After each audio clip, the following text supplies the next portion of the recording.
समाचार। अब कुछ और खबरें। प्रधानमंत्री नरेंद्र मोदी ने आज बांग्लादेश के चीफ एडवाइजर मोहम्मद यूनुस के साथ बैंकॉक में द्विपक्षीय मुलाकात की। इस मौके पर यूनुस ने पीएम मोदी को एक तस्वीर भी गिफ्ट की।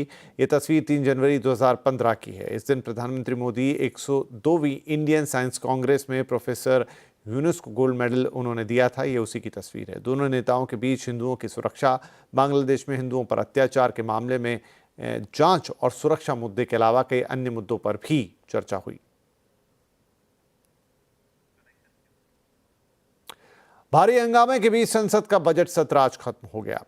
आखिर के 2 दिनों में देर रात तक दोनों सदनों की कार्रवाई चली और भारी विरोध के बीच पास हुआ वक्फ संशोधन बिल दोनों सदनों से पारित हो गया। इसके साथ ही दोनों सदनों से कुल 16 बिल पारित हुए हैं। संसद के इस पूरे बजट सत्र के बारे में और ज्यादा जानकारी के लिए हम बात करेंगे अपने सहयोगी लक्ष्मण रॉय से। लक्ष्मण, संसद का बजट सत्र क्या कहें, कितना सफल रहा?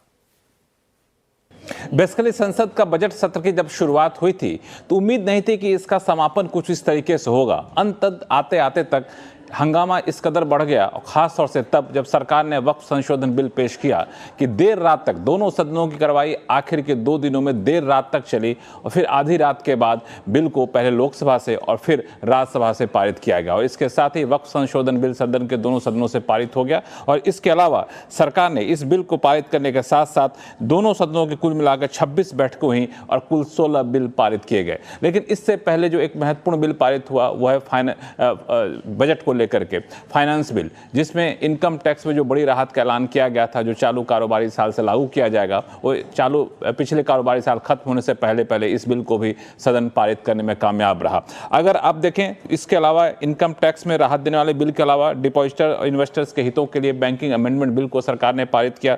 साथ ही साथ विदेश विधेयक को भी सरकार ने यहाँ पे पारित किया, जिससे भारत आने जाने वाले लोगों के नियमों को कैसे और ज़्यादा आसान बनाया जाए। अगर प्रोडक्टिविटी के हिसाब से देखें तो लोकसभा की प्रोडक्टिविटी 118% रही तो राज्यसभा की प्रोडक्टिविटी 119% रही। लेकिन इस सत्र को कहें तो इस कदर से याद किया जाएगा, एक तो इनकम टैक्स में राहत के लिहाज से, दूसरा वक्फ संशोधन बिल के लिहाज से, जिसको सरकार ने दोनों सदनों में पारित कर दिया है। और इसका असर आने वाले कुछ दिनों तक देखने को मिल सकता है, खासतौर से जब बिहार जैसे राज्यों में चुनाव होंगे तो।